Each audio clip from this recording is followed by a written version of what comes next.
Hoy vamos a estar hablando rápidamente de cuando hacemos un análisis defensivo y tenemos que hacer video, algunas pautas para que sea un poquito más fácil hacer este análisis. Así lo que vamos a hacer es una pequeña, digamos, checklist de algunos ítems que podemos ir viendo y analizando para hacer este análisis defensivo un poquito más fácil. Mi objetivo con este video es obviamente poder simplificar el análisis de video de la defensa del rival, ¿no? Con la creación de una pequeña lista.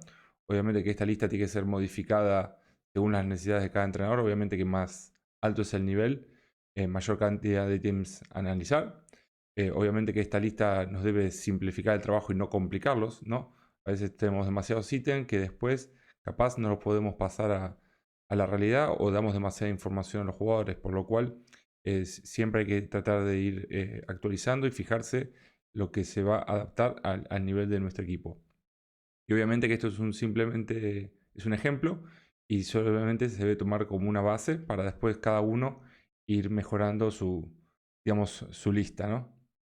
A ver, algunas de las cositas que vamos a ir viendo es el perfil físico y técnico, la colocación de los jugadores y la sincronización entre ellos, las ayudas, las reacciones ante sistemáticas de ataque, comportamientos en situaciones especiales, patrón de desgaste y colaboración con el portero. En este primer ítem, digamos que vamos a ir viendo el perfil físico y técnico. Vamos a tener que averiguar o ver un poquito la altura y la envergadura. Acá pongo algunos ejemplos de lo que nos puede seguir sirviendo. Obviamente que es compararlo un poquito la talla con nuestro equipo. Obviamente si tenemos lanzadores para ver si, bueno, esos lanzamientos contra esa defensa que capaz puede llegar a ser más alta, digamos como un ejemplo. También las ventajas que puede haber en situación con el pivot, por ejemplo, a ver si hay exteriores que son un poco bajos y aparte de ahí podemos trabajar. Así que bueno, este sería el primer ítem. La segunda es la velocidad de desplazamientos laterales de estos jugadores, ¿no? Esto nos va a servir, a ver, puede haber equipos, por ejemplo, muy grandes físicamente, pero con el movimiento de balón o ante cierto tipo de situaciones como cruces, permutas, sus desplazamientos laterales no sean de una máxima velocidad y simplemente con pequeñas situaciones podemos ir complicando. Entonces, bueno, hay que ver a qué velocidad se desplazan estos jugadores lateralmente. Obviamente también que hay que ver la agresividad y contacto de estos jugadores. Si hay jugadores más pasivos o van más fuera a buscar el contacto. También analizar individualmente si hay algún jugador que por su característica puede llegar a ser un punto débil, ¿no? Siempre estamos ahí a la búsqueda de cuál podría ser el eslabón más débil y digamos empezar el ataque por ahí. El segundo punto a analizar sería la colocación y la sincronización de los jugadores. Obviamente tenemos que ver qué tipo de defensa hacen, si 6-0, 5-1, si van cambiando y alternando durante el partido. El segundo punto sería la profundidad de esta línea defensiva, si están más sobre 6 metros o salen un poquito más arriba 7-8, si van con presiones un poquito más alto. La densidad, obviamente a ver si defienden en bloque o en línea de tiro, ya que esto va a condicionar bastante nuestra forma de atacar. La sincronización entre los pares, obviamente, si hay alguna zona donde puede haber una falta de coordinación, por ejemplo, entre cruces o situación de 2 contra 2 con pivot, siempre se pueden encontrar ahí sectores que no estén funcionando de manera coordinada, ¿no? Después el tema de las ayudas, hay que ver si hay ayudas preventivas o luego el error. Hay muchas veces que algún jugador anticipa las ayudas o no ayuda. Entonces, bueno, hay que analizar para ver cómo también tendría que reaccionar el ataque. Hay que ver si hay situaciones de impare ante error o pérdida del oponente directo, ¿no? Muchos equipos dan densidad después de que algún jugador no puede tener su atacante par y hay situaciones de impares, por lo cual esto también es necesario prevenir nuestro ataque para que sepan que puede ser que después de haber superado el suyo se puedan cerrar y en otra zona puede haber impares, entonces para poder saltear pases, ¿no? Obviamente. Otro de los puntos a analizar, y esto creo que es de los más comunes, es que a ver cómo reacciona la defensa ante situaciones de ataque, obviamente en situaciones de ataque en igualdad, a ver la reacción y la eficacia, ¿no? Por ejemplo, ante situaciones de cruces, si ponemos un ejemplo muy simple, un cruce central con el lateral, capaz que puede haber una presión del lado opuesto al lateral de su par. Entonces, bueno, este tipo de cosas hay que saberlos.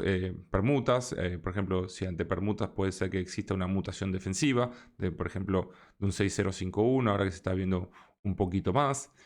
Cómo actúan ante circulaciones de los dobles, cómo se adaptan a este tema del doble pivot, dan más densidad, se arman esas parejitas 2 contra 2 y que se crea un poco más de espacio en zona central. Y obviamente el tema de las combinaciones múltiples, ¿no? De lo que anteriormente hemos hablado. Así que bueno, tenemos que ir viendo un poquito a ver cómo reaccionan también a este tipo de trabajos. También obviamente que las situaciones más especiales, por ejemplo una situación de 6 contra 7, ¿no? Obviamente, si se mantiene en 6-0, si va en 5-1, si dan más densidad en zona de balón. Bueno, hay un poquito cosas que observar. También en esfera numérica, si hay alguna zona libre, si arriesgan en alguna situación, si hay presiones. Bueno, es otro punto a tener en cuenta. Obviamente hay que ver el tema del patrón de desgaste, obviamente esa intensidad defensiva, si la logran mantener durante todo el partido, obviamente porque hay muchos equipos que juegan con una rotación muy corta, 8, 9, 10 jugadores, entonces bueno, hay que ver si al final de esos 10 últimos 15 minutos pueden mantener esa intensidad defensiva. Obviamente si hay algún jugador que por su característica física o por su estado atlético no pueda rendir al máximo en los últimos minutos, también sería una cosa muy interesante. Y obviamente que ligado un poco a esto también a ver por un tema táctico, estratégico, físico, si hay cambios de ataque-defensa, ¿no? Si ya tienen cambios preestablecidos o a medida que va pasando el partido los equipos realizan cambios. Obviamente que muchas veces el tema de los jugadores fríos que entran en el segundo tiempo para entrar, bueno, ese tipo de cosas son importantes porque son jugadores que nosotros podríamos aprovechar para atacar, ¿no? Obviamente que uno de los últimos puntos sería la colaboración con el portero. Hay que ver la defensa, cómo trabaja con el portero. Muchas veces hay división, por ejemplo, en situaciones de blocajes, que dividen las responsabilidades, cómo se mueve. Obviamente observar si por un tema de portero o un tema defensivo ellos dejan libre alguna zona o arriesgan una zona. Por ejemplo, muchas veces hemos visto en zonas de extremos, sobre todo en categorías un poco más de base, o los lanzamientos entre 1 y 2. Entonces, obviamente que estas pequeñas colaboraciones que podemos ir observando o lugares que nos dejan libres podrían ser aprovechados. Entonces, esta sería una pequeña lista de cosas que nosotros cuando hacemos el análisis del trabajo defensivo podríamos observar. Como hemos dicho anteriormente, la idea es que cada entrenador pueda ir dándole su toque, hacer más cosas, menos cosas y adaptarla a sus necesidades. Esto es un simple ejemplo de algunos ítems que yo trabajo, tengo algunos más, pero traté de hacer creo que los más comunes que podríamos observar todos los entrenadores y que para que pueda servir un poquito para todos los niveles. Obviamente que, como dice esta pequeña frase, conócete a ti mismo y a tu enemigo y saldrás triunfador en 1000 batallas. El análisis de video trata obviamente de buscar esas pequeñas debilidades para no chocarnos contra la pared. Muchas veces los atacantes van a chocarse contra la pared cuando podemos encontrar estrategias para evadir los puntos fuertes del rival. Así que bueno, espero que esto les sirva. Déjenme en los comentarios algunas cosas que ustedes también podrían analizar y que no están en el video.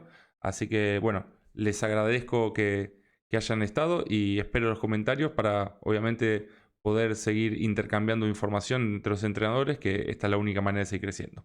Un abrazo y nos vemos en el siguiente video.